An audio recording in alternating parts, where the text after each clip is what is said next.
नमस्कार, न्यूज 24 टेलिभिजनको नियमित प्रस्तुति कार्यक्रम 6 प्रश्नमा यहाँलाई स्वागत छ। म वीरेन्द्र जैरो। दर्शकवृन्द, सरकार सञ्चालन गरिरहेको दल नेपाल कम्युनिस्ट पार्टी आन्तरिक किचलोमा छ। विवाद छ, पार्टी फुटको संघारमा छ र त्यसलाई जोगाउन प्रधानमन्त्री केपी शर्मा ओली लागि परेका छन्।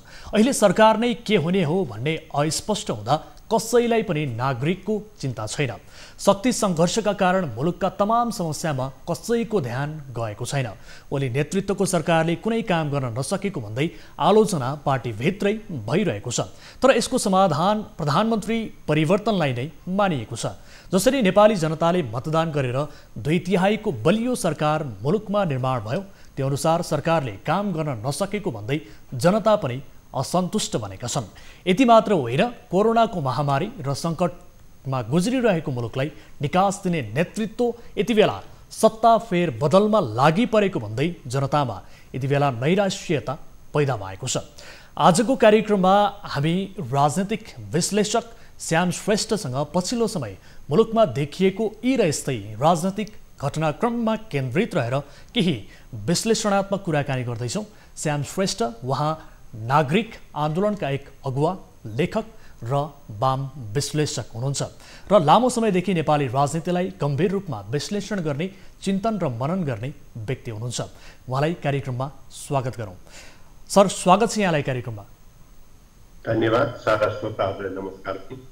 अब म सिधै प्रश्नतर्फ लाग्छु। विशेष गरी देश यति बेला कोरोना सङ्क्रमणसँग जुधिरहेको छ। एकातिर पछिल्ला केही दिनमा सत्तारूढ दल नेकपाका घन्टै पछि घटनाक्रमहरू बाहिर आइरहेका छन्।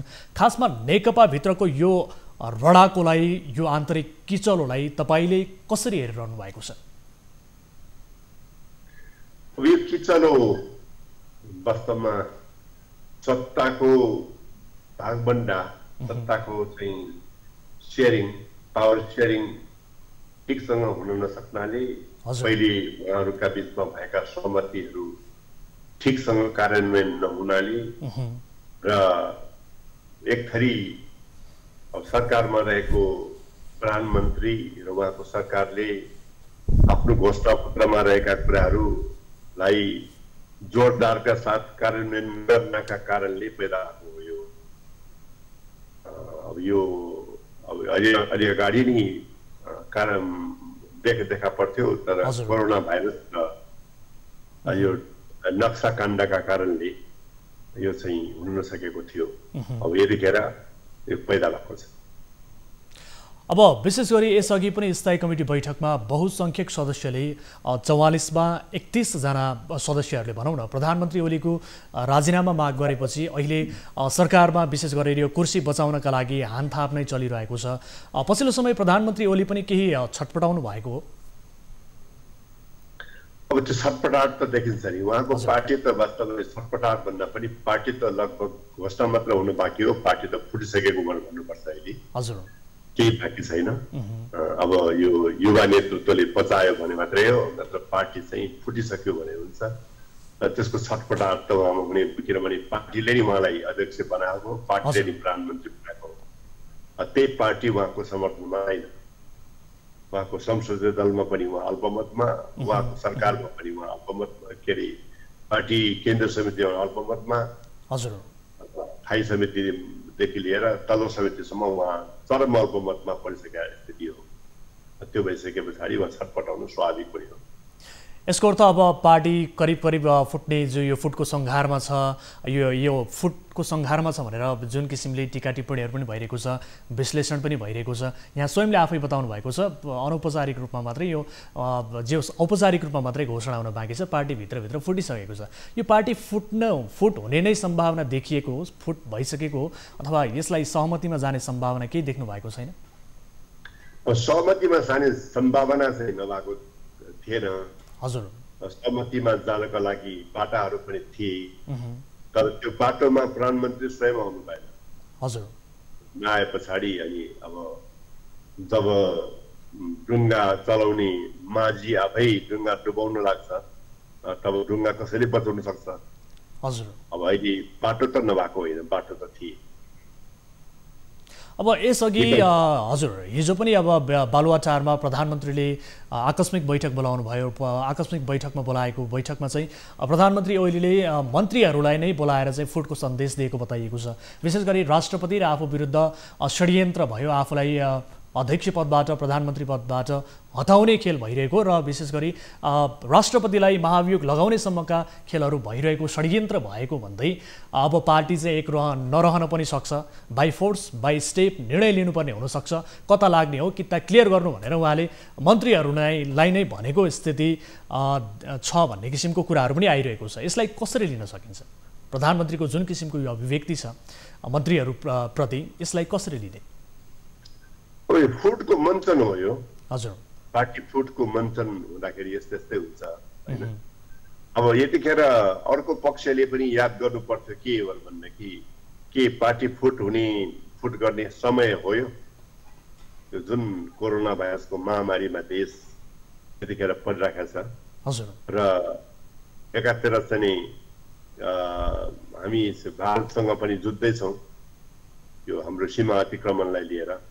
त्यो टाइममा यतिखेर फुट उचित भयो, त्यो चाहिँ अर्को पक्षले पनि विचार गर्नुपर्ने कुरा थियो, विचार गरेको देखिँदैन। सबैलाई अब चाहिएको कुर्सी नै मात्र जस्तो देखिन्छ। यो कुर्सी अर्थले देश नै यतिखेर भड्खालामा पर्ने देखियो। यतिखेर सरकार चाहिँ गिर्यो ल, सरकार त अब आफै के काम गरिरहेको छैन, आफै गिर्ने बाटोमै छ, तर गिर्यो भनेदेखि अर्को सरकार आउन त टाइम लाग्छ। त्यो बेलामा मान्छे सतर्क हुने बेला छैन कोरोना भाइरसले, यो कुरा याद गर्नु पर्दैन। अब यो कुरा याद गरेको देखिँदैन। अर्को पक्षलाई सरकार अब यो देश जाओस् ऊ जाओस् के पनि मतलब देखिँदैन सरकारमा बसेकोलाई, सरकारभन्दा बाहिर बसेकोलाई पनि त्यस्तै देखिन्छ। त्यस कारणले यो चाहिँ गैर जिम्मेवारपना भयो। यो चाहिँ टाइमिङ जुन रोजियो, यो टाइमिङ ठिक भएन भन्ने लाग्छ मलाई। तर अब जे होस् त अब गइसक्यो, घटनाक्रम त गइसक्यो। किनभने अब कुनै तहमा पनि प्रधानमन्त्री बहुमतमा नहुँदाखेरि सरकार टिक्ने त सम्भावनै छैन। सरकारले अर्को पार्टीसँग मिलेर सरकार बनायो भने मात्रै हो। यही अहिलेको उसमा चाहिँ संसदीय दलमा पनि अब सबै संसदहरूको हिसाब लाउँदाखेरि उहाँ बहुमतमा हुनुहुन्न। अनि संसदीय दल हो यतिखेर हिसाब किताब गर्ने, संविधानले हिसाब किताब गर्ने। अब संसदीय दलमा पनि उहाँको बहुमत गुमे पछाडि उहाँ प्रधानमन्त्रीमा रहने बाटो के त? बाटो त देखिँदैन। त त्यो स्थितिमा उहाँसँग विकल्प थियो। उहाँले उहाँकै पक्षको युवा नेतृत्वलाई सरकार सुम्पिन सक्नुहुन्थ्यो। दुवै पक्षले ल हामीहरू नहुने युवा नेतृत्वलाई सुम्पौँ भन्दाखेरि देश एउटा कोर्समा जान्थ्यो। त्यो बाटो पनि थियो। अध्यक्ष र प्रधानमन्त्री मध्ये एउटा मात्र पोस्ट म लिन्छु र अर्को पोस्ट अर्कोलाई दिइदिन्छु, निष्कण्टक चलाउने बाटोमा जाउँ भन्ने विकल्प पनि थियो।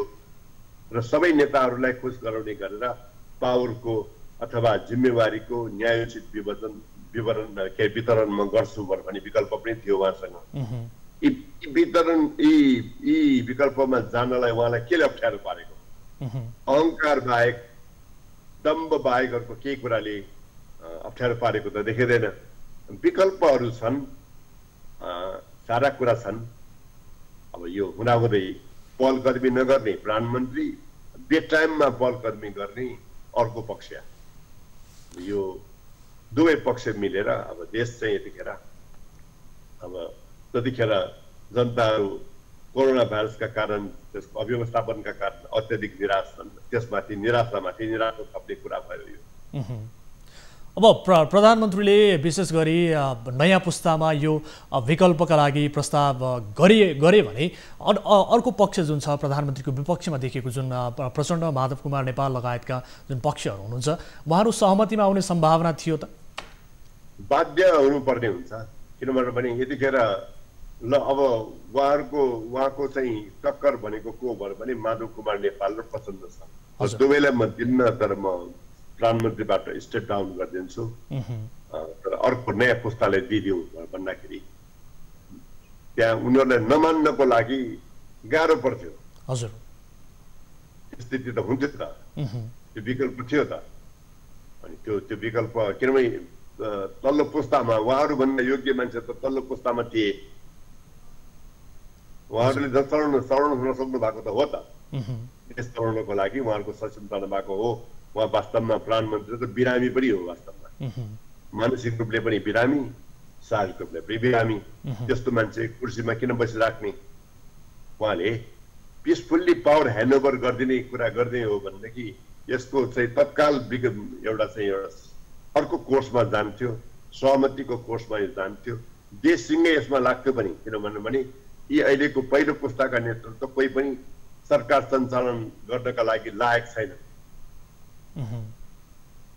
यसको अर्थ प्रधानमन्त्रीले विशेष गरी नयाँ पुस्तालाई अवसर दिने प्रस्ताव गरेको खण्डमा नेकपाको विवाद यति उग्र चाहिँ हुने थिएन। निश्चित रूपमा। अब विशेष गरी कम्युनिस्ट पार्टीहरूमा जहिले पनि फुट हुने, पार्टीमा पदका लागि हानथाप नै हुने गरेको दृष्टान्तहरू थुप्रै छन्। अहिलेको विवादलाई पनि यसैको निरन्तरता मान्न सकिन्छ।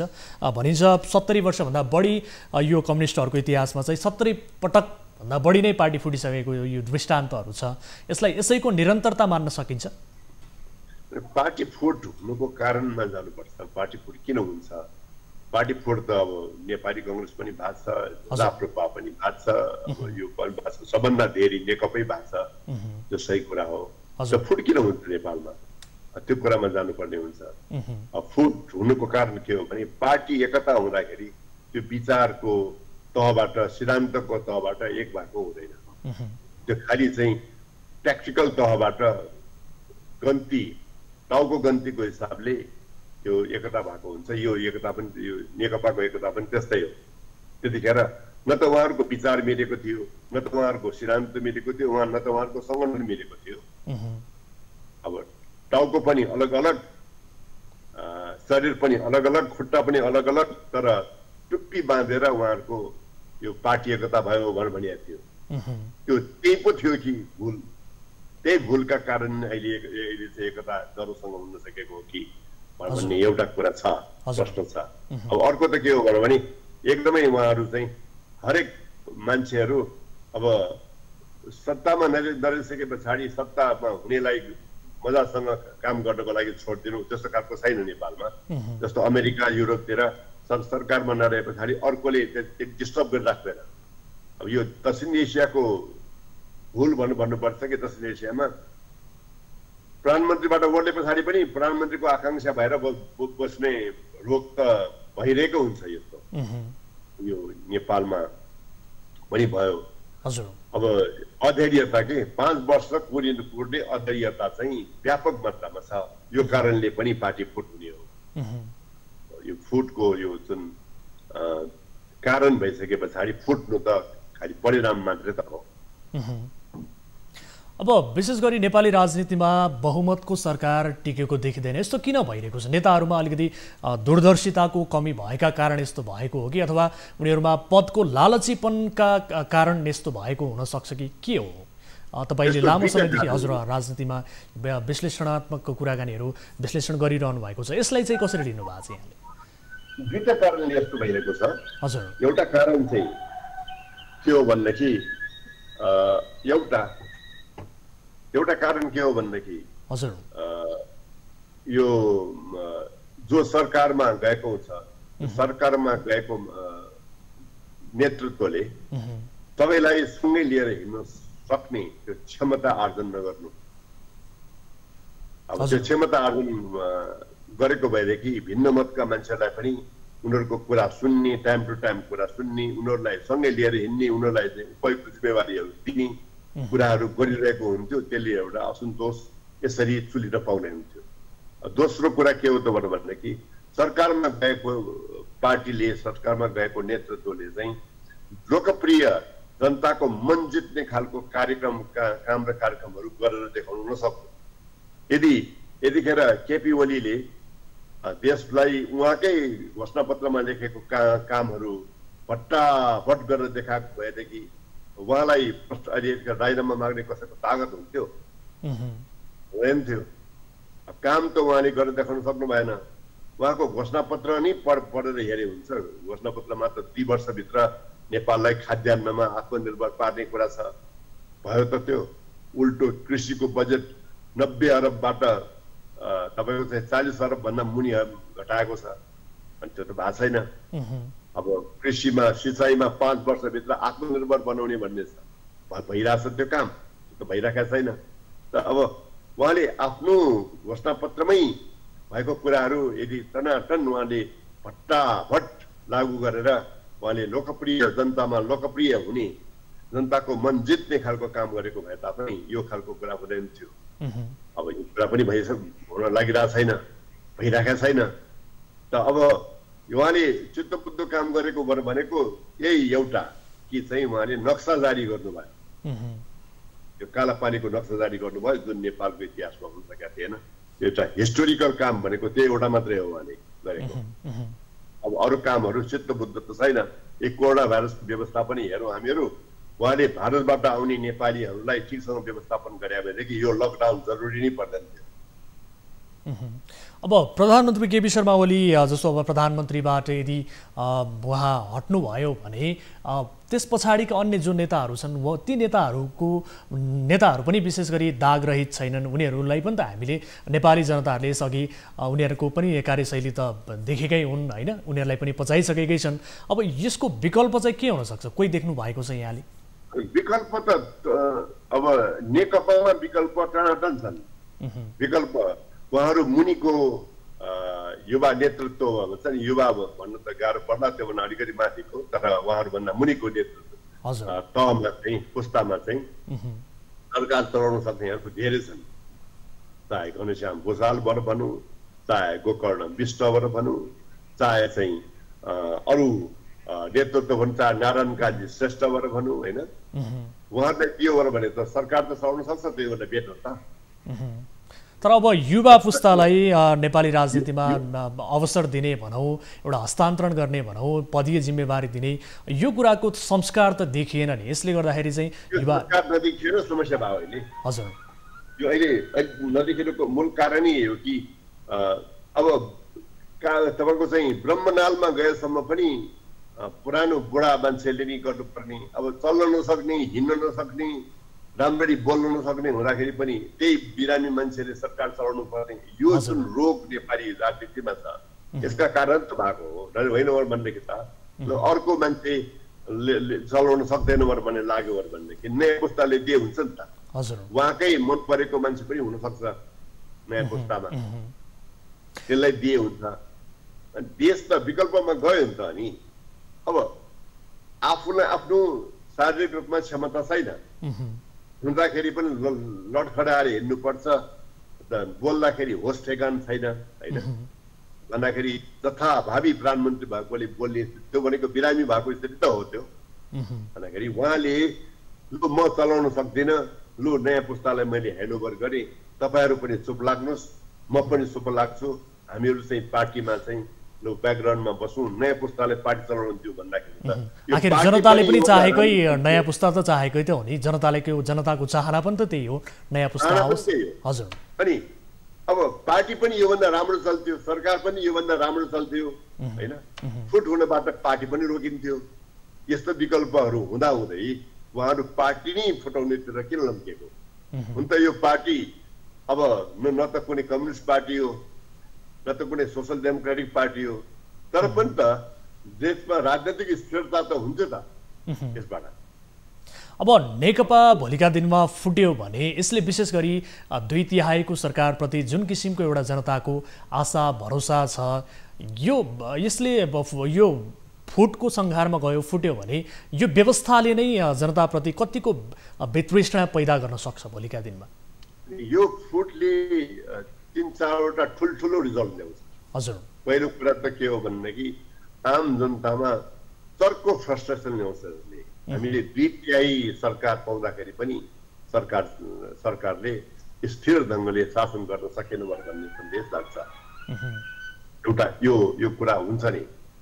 अब अर्को कुरा के हुन्छ त भनेदेखि त्यो कोरोना भाइरसको जो महामारी छ, त्यो महामारी निकै चर्को ढङ्गले सल्कन सक्छ, किनभने सरकार भत्के पछाडि अर्को सरकार बन्न टाइम लाग्छ। बिचमा चाहिँ नेतृत्व हुँदैन, त्यो बिचमा चाहिँ हाम्रो समुदायमा गइसक्यो यो चाहिँ व्यापक पैमानामा फैलियो भने यसबाट मर्ने सर्वसाधारण गरिबै हुन्छन्, त्यो सम्भावना छ। अर्कोतिर खेर सरकार नभए पछाडि भारतले हेप्न सुरु गर्छ, हामीलाई सांसद किन्न सुरुवात गर्छ, जो पहिले पनि गरेको थियो। र त्यसले नेपालमा चाहिँ के हो भने अर्को खालको अस्थिरता ल्याउने सम्भावना हुन्छ। अब चौथो कुरा त के हो भनेदेखि आम अहिले जुन ढङ्गले स्थिति छ त्यो स्थितिमा वामपन्थप्रति नै मान्छेहरूको आशा र विश्वास उठ्ने स्थिति, जिटिए हुँदा पनि यसले काम गर्न सक्दो रहेछ, यसलाई किन दिने भन्ने खालको स्थिति पैदा हुन्छ। त्यो चारवटा स्थिति नेपालमा अहिलेको घटनाक्रमबाट हुन्छ। अब विशेष गरी अन्त्यमा अब यति बेला राष्ट्रपति विद्यादेवी भण्डारी पनि एउटा दलको विवादमा चाहिँ अलिकति पछिल्ला दिनमा केही सक्रिय भइरहेको हो कि एक्टिभ देखिएको हो कि भन्ने प्रश्न देखिन सकिन्छ। किनभने बारम्बार प्रधानमन्त्री केपी शर्मा ओली, प्रचण्ड, माधव कुमार नेपाल लगायतका नेताहरू पनि बारम्बार शीतल निवास धाउने क्रम जारी छ। यो दलको विवादमा राष्ट्रपतिलाई चाहिँ एक्टिभ गराउनु यसले कस्तो किसिमको सन्देश दिइरहेको छ र अब जुन किसिमको यो विवाद देखिएको छ, यो विवाद एउटा सहमतिमा पुग्ला कि नपुग्ला र अब समाधानको बाटो चाहिँ के हुन सक्छ? समग्रमा संक्षेपमा यसको उत्तर दिनुहोस्। समाधानको बाटो त मैले तपाईँलाई बताइसकेँ। युवाहरूलाई नेतृत्व सुम्पन्नुको समाधानको बाटो आफूले पावर छोडिदिने हो, अर्कोलाई पनि भनिदिने हो कि तपाईँहरू पनि त्यसो लागेर बस्नुहोस्, हामी अवकाश लिउँ र नयाँ पुस्तालाई दिउँ भन्ने विकल्प हो अहिले देखेर। होइन, नयाँ पुस्ताले विश्वास छैन भनेदेखि अब आफूले छोडिदिए भयो, प्रधानमन्त्री र अध्यक्ष मध्ये एउटा लिए भयो, अनि अर्कोलाई अर्को छोडिदिए भयो। त्यसरी पनि बचाउन सकिन्छ बाटो, त्यसरी पनि छ। र न्यायोचित जिम्मेवारीको न्यायोचित वितरण गर्नु विकल्प हो अहिले। त्यो नभएर माधव कुमार नेपाल, झलनाथ खनालहरू आक्रोशित हुनुभएको हो भन्दाखेरि त्यो विकल्प छ भन्दाखेरि यी विकल्पहरू छन् र खास गरेर पार्टीमा सबैलाई सँगै लिएर हिँड्ने, विपक्षलाई पनि सँगै लिएर हिँड्ने क्षमता देखाउनु पर्यो नेतृत्वले।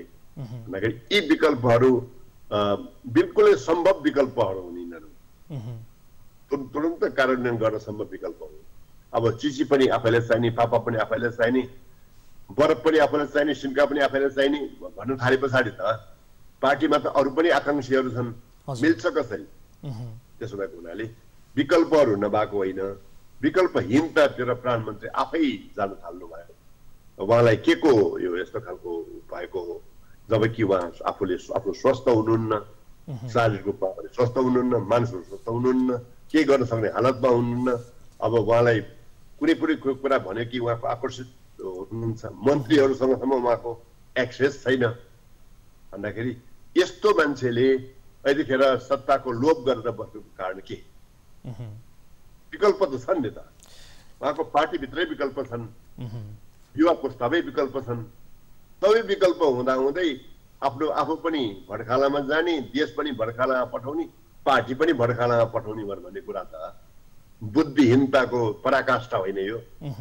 यसको अर्थ विकल्प नै विकल्प चाहिँ हुन सक्छ। अब यो समाधानको विकल्प प्रधानमन्त्रीले विकल्प खोज्नु नै यो समाधानको विकल्प हुन सक्छ, हैन? बुद्धिमत्ता के हुन्छ भने युवा पुस्तामा सम्पन्न। हजुर, हस्, यहाँको यो समय र जानकारीका लागि, विचारका लागि धेरै धेरै धन्यवाद। धन्यवाद। दर्शक पनि हुनुहुन्थ्यो राजनैतिक विश्लेषक श्याम श्रेष्ठ। उहाँसँग हामीले पछिल्लो समय मुलुकमा देखिएको राजनैतिक घटनाक्रम, विशेष गरी सत्तारूढ दल नेपाल कम्युनिस्ट पार्टी बीच देखिएको आन्तरिक किचलो र शक्ति सङ्घर्षका कुराहरू र सँगसँगै सत्ता फेरबदलका कुराहरू जुन हिसाबले अहिले बाहिर आइरहेका छन् नेकपाभित्र, यो विवाद देखिएको छ। यही विवादको सेरोफेरोमा रहेर कुराकानी गऱ्यौँ र यो कुराकानी सँगसँगै आजलाई 6 प्रश्नको समय सकिएको छ। हामी निरन्तर न्युजमा छौँ। नमस्ते।